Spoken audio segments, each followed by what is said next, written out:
ఆయన సినిమాల్లో మీరు బాగా చూసి బాగా అస్తమానం ఎక్కువ చూసుకోగలిగేది నవ్వుకునేది ఏంటి? ఎక్కువ చూస్తుంటా దీనిలో యూట్యూబ్లో కూడా. ఓకే, బాగా ఇష్టం నాకు ఏం చేసేది అదొకటి. మనవరాలు ఓకే, అదొకటి చూస్తాను. సీతారామయ్య గారు మనవరాలు ఈ సినిమా ఒకటి చూస్తారు. ఓకే, ఆయన హీరోగా చూసుకుంటే ఇష్టమా మీకు, కామెడియన్గా ఇష్టమా? ఒకటి ఉంది బాగుంటుంది. తమిళ ఏం సినిమా? ఎంగూరు రాజాతి సక్కలత్త నిరమారత పుక్కల్. తెలుగులో ప్రియా అని తీశారు దాన్ని. ఓకే, తెలుగులో ప్రియా. ప్రియా ఓకే, బాగుంటుంది. ఓకే.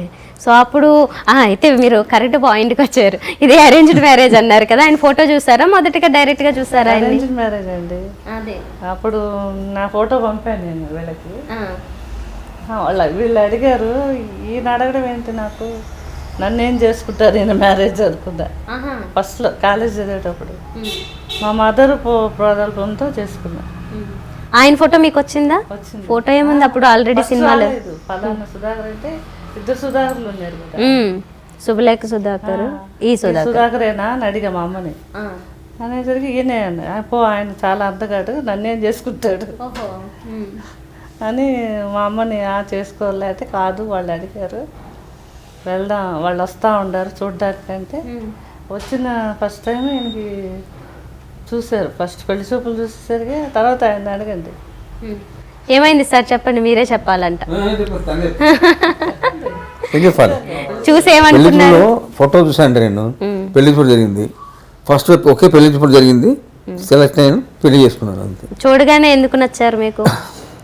నచ్చిందండి తను, చక్కటి కర్లీ హెయిర్, కామ్గా ఉంది, నీట్గా ఉంది. ఒకసారి నడిచి చూడమని మా మదరు ఒకసారి నడిచి చూడని చెప్పారు. నడిచింది అటు ఇటు చాలా నావు. పెళ్లి 1980 జనవరి 9 పెళ్ళి అయిందమ్మా. తెలుగుదేశం ఆవిర్భవించింది, పెళ్ళి జనవరి 9. సో మరి మీరు అందగాడు ఇది ఒకటే చూసారా, ఇంకేమన్నా తెలుసుకున్నారా మరి? ఎందుకంటే ఇండస్ట్రీలో అబ్బాయిలు అంటే అందగాడు అనుకున్నాను, కానీ మా మదరు, మా సెకండ్ బ్రదర్ ఉన్నారు, వాళ్ళిద్దరూ చాలా ఇంట్రెస్ట్ చూపించారు. మిగతా ఎవరికి ఇష్టం లేదు మా ఇంట్లో, మా సిస్టర్స్ కానీ ఇంకో ఇద్దరు బ్రదర్స్. రూమర్స్ కూడా వచ్చాయంట, ఏముంటుంది వద్దు చేసుకోవద్దు అన్నారు. కానీ మా మదర్ ఎక్కువగా ఇష్టపడ్డారు. ఓకే, అది మాత్రం అమ్మ ప్రోదలతోనే చేసుకున్నా.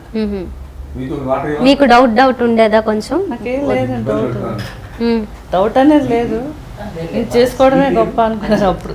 మీరు అలాగే ఫీల్ అయ్యేవాళ్ళు? ఫీల్ అయ్యాను. ఓకే, కాలేజీలో ఫ్రెండ్స్ అందరూ అన్నారు, పెళ్ళైన కొత్తలో వెళ్ళానప్పుడు అసలు ఎలా వచ్చింది ఈ సంబంధం అని. లవ్ మ్యారేజ్ అని ఇది అన్నారు. కాదు అన్నారు. మరి ఎవరు తీసుకొచ్చారంటే మీడియేటర్ అని. వాళ్ళకంతా లవ్ మ్యారేజ్ చేసుకున్నానేమో డౌట్. లియో ఎంటర్టైన్మెంట్ ఈ ఛానల్ని ప్లీజ్ సబ్స్క్రైబ్ చేయండి, షేర్ చేయండి, లైక్ చేయండి. Please subscribe to Leo Entertainment. Please subscribe to Leo Entertainment YouTube channel. Subscribe Leo Entertainment channel. Leo Entertainment. Please subscribe this channel. Hi, నేను ఆనంద్ రంగానే. Please subscribe to Leo Entertainment. ఇలాంటి interesting videos కోసం తప్పకుండా మా ఛానల్ని subscribe చేయండి.